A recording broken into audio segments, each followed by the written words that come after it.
مساء الخير حبايبي، شلونكم؟ ان شاء الله زينين. وحبيت اليوم ارجع وياكم بفيديو جديد طبعا. وبالتعليقات كتبتولي عيدينا طريقة السمسمية. سويت لكم السمسمية فيديو سابق بس كان على السريع، يعني مجرد الفكرة قلت لكم اياها، ما مصورة كنت، فكتبوا لي بعض التعليقات صورينا اياها حتى نعرف شلون سويتها. وهسه حبيت اسويها وياكم ان شاء الله خطوه بخطوه، وكل اللي قد ما يعجبكم حبايبي. عندي هذا جلاس من السمسم وراح اضيف له بعد ربع، عندي جلاس وربع يعني سمسم. طبعا مشغله النار وهاي الطاوه مالتنا وراح نبدي نحمصه. هاي اول شي نسوي فقره السمسميه، طبعا كلش طيبه، واللي يحبها يجي ويانا ويتابعنا. طريقة سهلة وسريعة ومغذية ومفيدة، وأحلى تحلية وأسرع تحلية. وهذا الربع مثل ما تشوفون ما شاء الله، اللهم صل على محمد وآل محمد. نحمصه كل زين لحد ما يتغير لونه. من نقعد مرات الظهرية بعد القيلولة مالتنا نحس روحنا مبهوته ونريد بس شي حلا ناكله، فهاي حضريها ونامي قاعدين تلقيها جاهزة وكلش طيبة ومفيدة، خاصة طبعا للأطفال كلش طيبة ومغذية، يعني مو بس طيبة إنما مغذية. السمسم كلش مفيد حبايبي، واللي يقدر الصبح يحمصه ويطحنه ويضيف له هيل او جوز فستق اللي موجود، او قليل من الشكر، حتى خاف يقول شلون اكله، قليل، او اذا عسل موجود او دبس موجود بعد افضل من الشكر، وملعقه عالريق تاكليها كلش طيبه ومفيده وفاتحه للشهيه ومفيده للكالسيوم، الحليب تقويه العظام، بفوائد لا تعد ولا تحصى السمسم. هسه نبدي نحمصه وعلى ما يتحمص نرجع لكم. وبهذا الشكل ما تشوفون، شوفوا عيني شلون تحمص عندنا. وعندنا هنا جوز وفستق حلبي والفستق السوداني بهالشكل، هذا مطحونات راح اضيف لهم اياه بهالشكل يسوي لنا طعم وشكل نكهه. عندي بقايا من التمرية اللي سويتها ثواب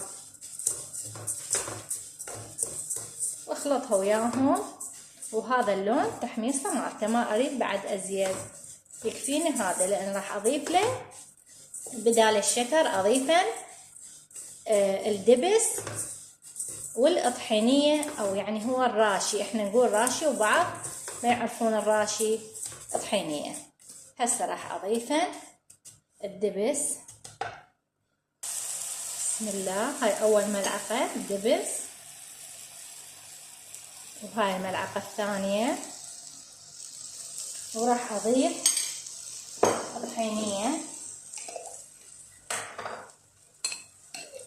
اللهم صل على محمد وآل محمد. طبعا سوينا طعم الها كلش طيب. هاي ملعقة ونص راح اضيف، سوينا طعم نكهة كلش طيبة. وراح اضيف ملعقة ثالثة دبس، ونخلطها لحد ما تتجانس عندنا المواد.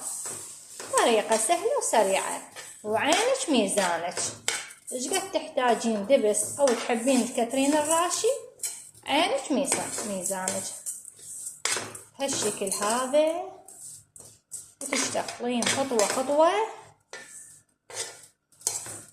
وتصير أطيب سمسمية.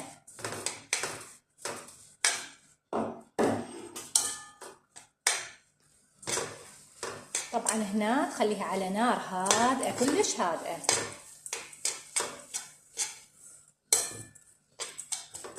نخلطها كل زين ونشوفها متماسكة عندنا.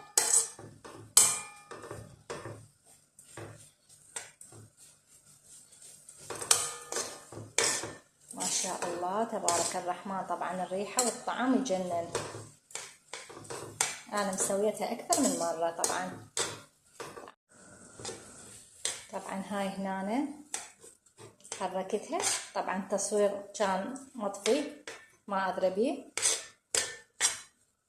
بعد ما حركتها والمواد كلها تلابست ويا بعض طفيت النار عنها، وهسه راح أبدي أفتحها على ورق الزبدة حسب الكمية اللي تحبون. اللي متواجد عنده مكسرات خلي، واللي ما متواجد عنده مكسرات مجرد بس السمسم يحمسه ويا الراشة والطحينية يضيفه وتكفي عندنا بدون أي شكر. هاي هنا خليت ورق الزبدة ونزلتها بهالشكل هذا، وراح أبدي أفتحها وأساويها وأخليها تبرد. طبعا أقطعها بعد ما أساويها، أقطعها الأشكال اللي أنا أريدها، بس أول مرة تساويها. زين حبايبي،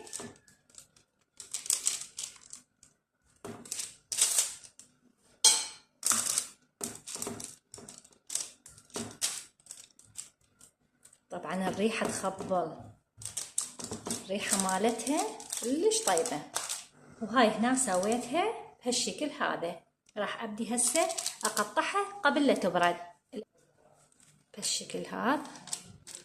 راح أقطعها حتى من تبرد عندنا ساعة تتقسم. بسم الله، اللهم صل على محمد وآل محمد.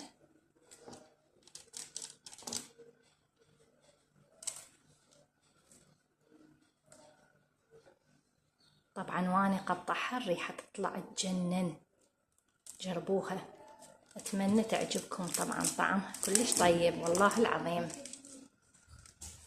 وهسه هذا شكلها قطعتها بهالشكل هذا لان الاولاد حيل يحبوها، فما سويتها قطع صغار. طبعا كلش طيبة وحالاتها كلش حلوة. هسه راح اخليها بالثلاجة تبرد واقدمها وياكم.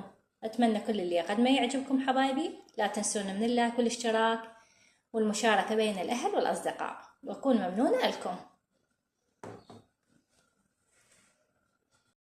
وهاي هنا حبايبي بعد ما بردت بهالشكل هذا، شوفوا شلون شكلها يخبل واللمعة والطعام يجنن.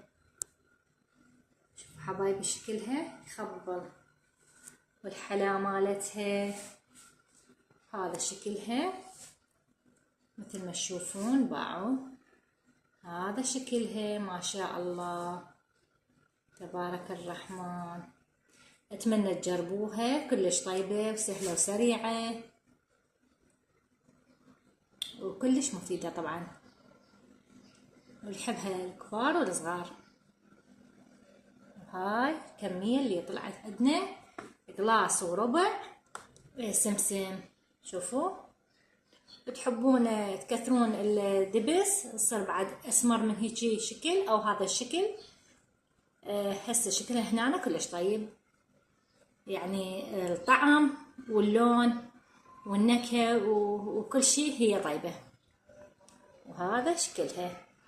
واللي هنا نقول لكم سهمنا وسهمكم العافية، مع ألف سلامة.